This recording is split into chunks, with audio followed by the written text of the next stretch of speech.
తెలంగాణలో కొన్నాళ్ల క్రితం జరిపినటువంటి సర్వేలో మొత్తం తెలంగాణ స్టేట్లో ఒక్క క్రిస్టియన్ కూడా లేరట. అంటే పాస్టర్లు కూడా సర్టిఫికెట్ మార్చుకోలేదా?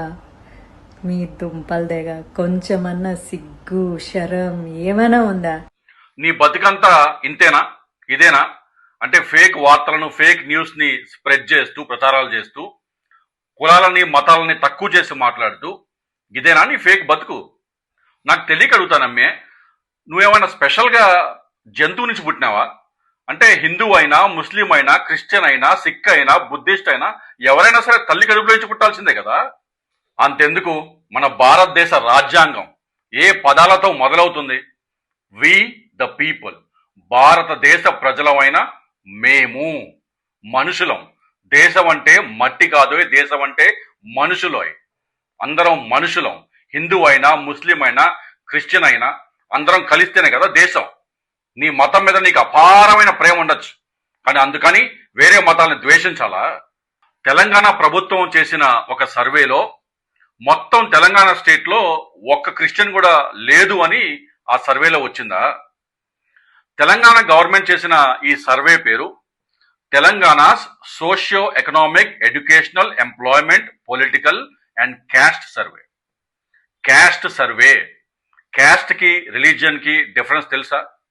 అంటే ఈ సర్వేలో ఇంతమంది హిందువులు, ఇంతమంది క్రైస్తవులు, ఇంతమంది బుద్ధిస్టులు, ఇంతమంది ముస్లింలు అని చెప్పడానికి చేయలా. క్యాస్ట్ ఎస్సీ, ఓసీ, బీసీ, ఎస్టీలు ఇటువంటి క్యాస్ట్లలో వాళ్ళ ఎడ్యుకేషనల్ స్టేటస్ ఏంటి, వాళ్ళ పొలిటికల్ రిప్రజెంటేషన్ ఏంటి, వాళ్ళ ఎకనామిక్ సిచ్యువేషన్ ఏంటి, ఇటువంటి వాటి గురించి చేసిన సర్వే. ఈ తెలంగాణ గవర్నమెంట్ చేసిన సర్వే మొత్తం 4 వాల్యూమ్స్ లో రిలీజ్ చేసినారు.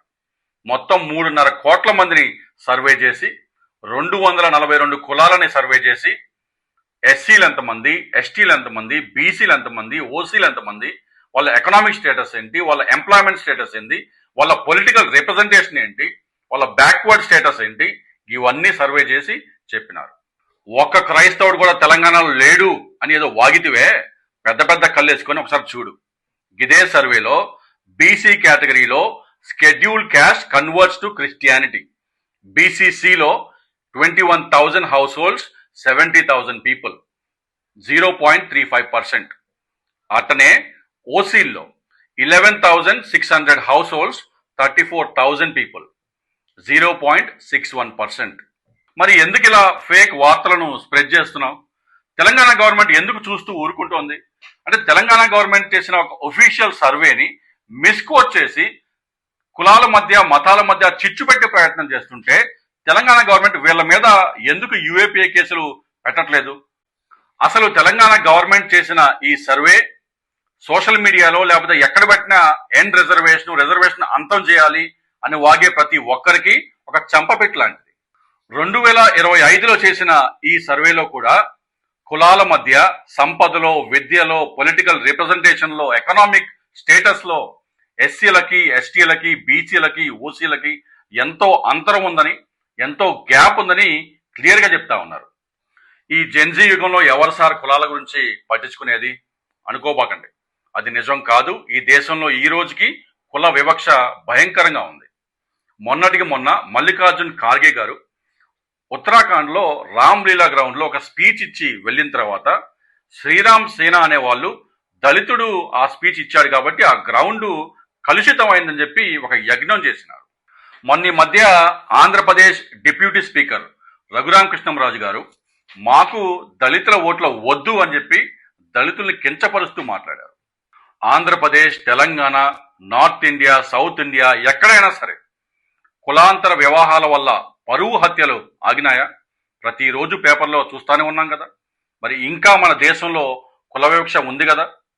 అంటే అసలు ఈ రిజర్వేషన్స్ వల్ల సమస్య లేదని నేను చెప్పట్లా. రిజర్వేషన్స్ వల్ల చాలా లూప్ హోల్స్ ఉన్నాయి. చాలా మంది ఫేక్ సర్టిఫికేట్స్ గట్రా పెట్టుకుంటా ఉంటారు, కానీ దానికి రీఫార్మ్స్ తీసుకుని రావాలి. కానీ ఈ రిజర్వేషన్స్ కి మూల కారణమైన ఈ కుల వివక్ష అంతం కాకుండా ఈ రిజర్వేషన్సే అంతం అవ్వాలనుకోవటం మూర్ఖత్వం.